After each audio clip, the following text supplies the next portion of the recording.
chercher d'abord le royaume des cieux et sa justice,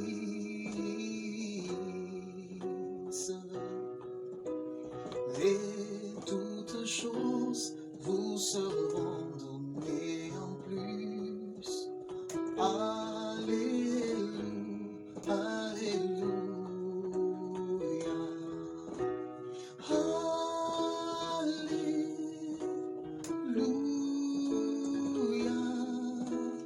Alléluia,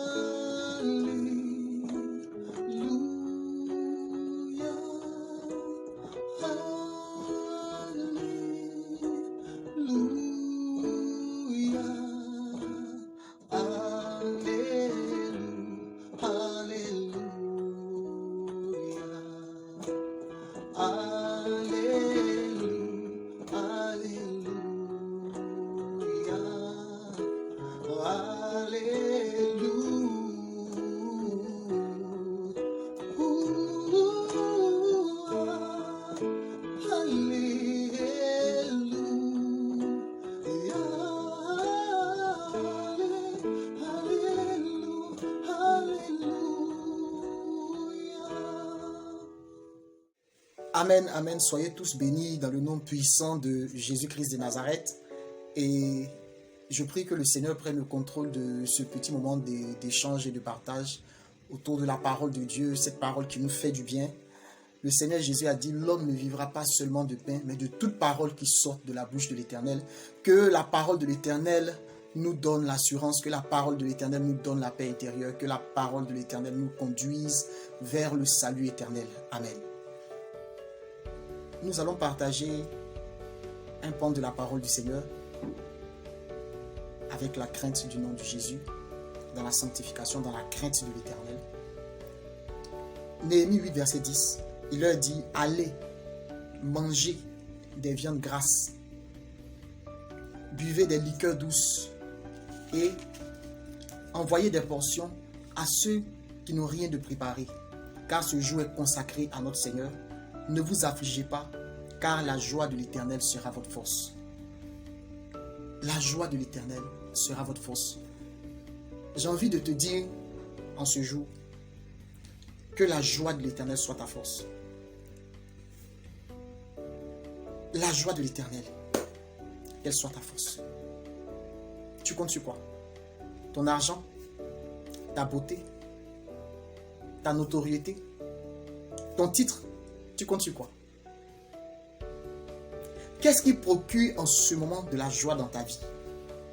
C'est ton mariage? Tu viens de te marier, tu es dans la joie. Tu viens d'avoir un nouveau boulot, une nouvelle voiture, une nouvelle maison. Tu as des biens matériels immenses. Qu'est-ce qui te procure la joie? J'espère que c'est la joie de l'Éternel. J'espère que c'est la joie de l'Éternel qui est ta force. J'espère que c'est la joie de l'Éternel qui est ta motivation. Car c'est la joie de l'Éternel. La joie de l'Éternel, en fait, c'est la seule chose qui ne va pas te lâcher. C'est la seule chose que tu ne vas pas perdre. C'est la seule chose que qui ne va pas te quitter. On peut tout perdre. Mais on ne peut pas perdre Jésus. On ne peut pas perdre du moins son amour. Une fois qu'on a Jésus et qu'on respecte ses commandements, qu'on marche selon sa parole, rien ne pourra nous séparer de son amour. Comme Paul pouvait dire, serait-ce la hauteur, serait-ce la profondeur, rien ne pourra me séparer de l'amour de Dieu manifesté en Jésus-Christ. Est-ce que tu me dis Amen? Dis encore Amen. Aujourd'hui, nous avons beaucoup de nombreuses raisons d'être en joie. Mais généralement, ces choses qui nous ont donné la joie, demain, nous donnent de la paix. Cette voiture que tu aimais tant, eh bien, tu as commencé à défiler au garage. Il a commencé à avoir des pannes techniques dessus, et tout le temps, la mécanique, tout le temps chez le mécanicien. Et tu te dis que non, il me faut une autre voiture. Il me faut une autre maison. Il me faut une autre femme. Il me faut un autre époux. À travers tout ce qui peut te procurer la joie sur la terre, à travers tout ce qui peut te procurer la joie sur la terre, n'oublie jamais que c'est la joie de l'Éternel qui doit être ta première force. Avant que ta maison, avant que ta voiture, avant qu'un bien matériel ne te rende heureux, que l'Éternel qui t'a accordé ce bien, d'abord soit ta joie en premier. Que l'Éternel qui t'a accordé le souffle de vie pour pouvoir jouir de ce bien-là, qui te donne tellement de joie, ou bien de ce mariage, ou bien de cette situation qui te rend tellement heureux. N'oublie pas que c'est l'Éternel qui t'a accordé cela et que la joie de l'Éternel soit ta force. Vous voyez ici dans le passage, il dit que ce jour est consacré à l'Éternel. Mais il y a des personnes, même le jour du Seigneur, on dit dimanche c'est le jour du Seigneur, non? Je vous le concède, sinon tous les jours appartiennent au Seigneur. Mais dimanche, toi selon toi ton sabbat, le jour de ton sabbat, le jour que tu mets à part pour Dieu, mais c'est ce jour-là même. Tu as une mine. Tu as une mine d'enterrement. Surtout quand le moment des offrandes arrive. Oh! Il n'y a plus de sourire sur ton visage. Surtout quand on parle d'offrandes sacrificielles. La joie disparaît. Quand nous sommes à l'église, on regarde notre montre, on regarde l'heure. On est pressé d'aller ailleurs. Parce que la joie de l'Éternel n'est pas notre force. Beaucoup d'autres choses nous procurent la joie, sauf les choses de Dieu, sauf les choses spirituelles, et c'est dommage. On est pressé parce qu'on a un rendez-vous à la plage, parce qu'on a un rendez-vous au glacier avec notre cheminant qui va nous laisser dans quelques temps. Dis à quelqu'un à côté de toi, s'il y a quelqu'un à côté de toi en ce moment, que la joie de l'Éternel soit ta force. Il y a des personnes qui disent, oh j'ai tout perdu, je n'ai plus de raison d'adorer le Seigneur, je n'ai plus de raison d'être heureux. Job a tout perdu, mais la Bible dit il ne pécha point des lèvres contre l'Éternel. Pourquoi? Parce qu'il a dit si le Seigneur a donné, le Seigneur aussi reprend. Si on reçoit des choses de la part du Seigneur, on peut recevoir aussi le mal. Donc, que la joie de l'Éternel soit notre force en ce jour. Il y a des situations qui t'accablent. Ah, mais pourquoi depuis combien de temps je ne suis pas marié? Pourquoi pendant combien de temps, pendant combien de jours, pendant combien d'années je traîne cette maladie? Mais la femme atteinte d'une perte de sang ne s'est pas découragée. Elle s'est frayée un chemin et elle a touché le pan de la robe du Seigneur. Elle a dit si seulement je pouvais toucher le pan de sa robe. Que la joie de l'Éternel soit notre force.